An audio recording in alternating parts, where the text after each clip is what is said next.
Long before modern kitchens, before recipes were written in neat lines and measurements were precise, humanity looked up at the heavens and imagined something magical.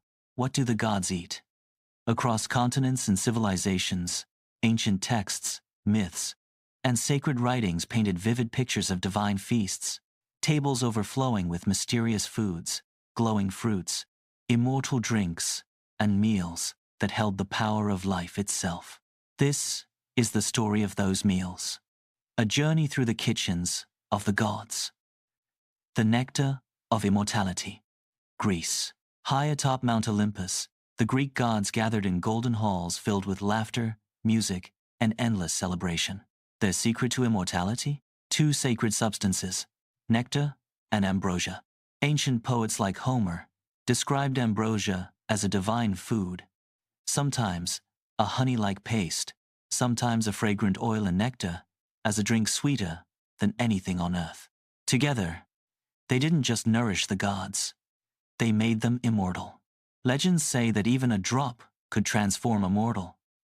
Heroes who tasted it became stronger, radiant, almost godlike, but it was guarded fiercely. Mortals who tried to steal it often paid a heavy price. Yet, these feasts weren't just about food. They were celebrations of power, beauty, and eternity. Golden apples and eternal youth. Norse mythology. Far to the north, where icy winds swept across rugged lands, the Norse gods had their own secret to immortality: the golden apples. These apples, tended by the goddess Idunn, weren't ordinary fruit. They restored youth, strength, and vitality. Without them, even mighty gods like Odin and Thor would age and weaken. Ancient Norse sagas describe moments of panic when the apples were stolen. The gods began to wrinkle and grow frail, reminding us that even divine beings needed nourishment. Food, in this world, wasn't just pleasure, it was survival. And the feasts? They were legendary. Massive banquets filled with roasted meats, mead flowing endlessly, and warriors celebrating victories. In Valhalla, fallen heroes feasted daily on a magical boar that regenerated each night, an endless cycle of eating, fighting, and rebirth. Offerings of the ancients. China. In ancient Chinese traditions, gods and ancestors didn't feast the way Olympians did, but they were honored through food. Rice, tea, fruits, and meats were carefully prepared and placed on altars. These offerings weren't just symbolic, they were believed to nourish spirits in the afterlife. Texts and traditions describe how the essence of the food was consumed by the divine, while the physical portion remained for the living. It was a beautiful exchange. Humans gave food, and in return, received protection, wisdom, and blessings. Festivals like the Ghost Festival and Lunar New Year centered around these sacred meals. Every dish had meaning: longevity noodles, prosperity dumplings, sweet rice cakes, symbolizing growth.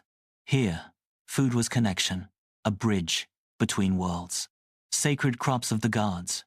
Mesoamerica. In the ancient civilizations of the Maya and Aztecs, food wasn't just created by the gods, it was the gods. According to the Popol Vuh, the Maya creation story, humans were made from maize, corn. This sacred crop wasn't just sustenance, it was life itself. Gods like the maize god were deeply tied to agriculture, fertility, and renewal. Rituals often included offerings of corn, cacao, and tamales. Chocolate, in particular, was considered a divine drink. Bitter, spiced, and frothy, it was consumed by priests, rulers, and offered to the gods in ceremonies. Imagine that. The first hot chocolate was sacred, the milk of creation. Hindu traditions. In ancient Indian texts, the gods and demons once worked together to churn the cosmic ocean in search of Amrita, the nectar of immortality. This epic tale, found in the Puranas, describes a grand, universe-shaking event where mountains were used as churning rods and serpents as ropes. From this churning came many treasures, goddesses, jewels, and finally, Amrita. Amrita, the nectar granted eternal life, and a great struggle followed over who would possess it. Food here wasn't just nourishment, it was cosmic power. Additionally, offerings to gods often included milk, ghee, clarified butter, fruits, and sweets. These were presented in temples and rituals, symbolizing purity and devotion. Bread, beer, and the afterlife. Egypt. In ancient Egypt, the gods enjoyed foods very similar to humans, but perfected. Bread and beer were staples, along with figs, dates, honey, and roasted meats. Tomb paintings and texts show elaborate offerings made to both gods and the deceased. Why? Because Egyptians believed the afterlife required sustenance. Temples were filled daily with offerings to gods like Ra and Osiris. Priests would present food, recite prayers, and ensure the gods were fed. Interestingly, after rituals, the food was often eaten by priests, creating a shared experience between divine and human. Food wasn't wasted. It was cycled through the sacred. The banquets of the gods. Rome. The Romans, inspired by Greek traditions, also believed their gods feasted on divine foods, but with a Roman twist. Luxury. Their texts describe extravagant banquets with wine, fruits, meats, and delicacies. The gods were honored through grand feasts, where humans would dine as if they were among them. Festivals like Saturnalia turned entire cities into celebrations of food, drink, and joy. For a moment, everyone could feel divine, the universal truth.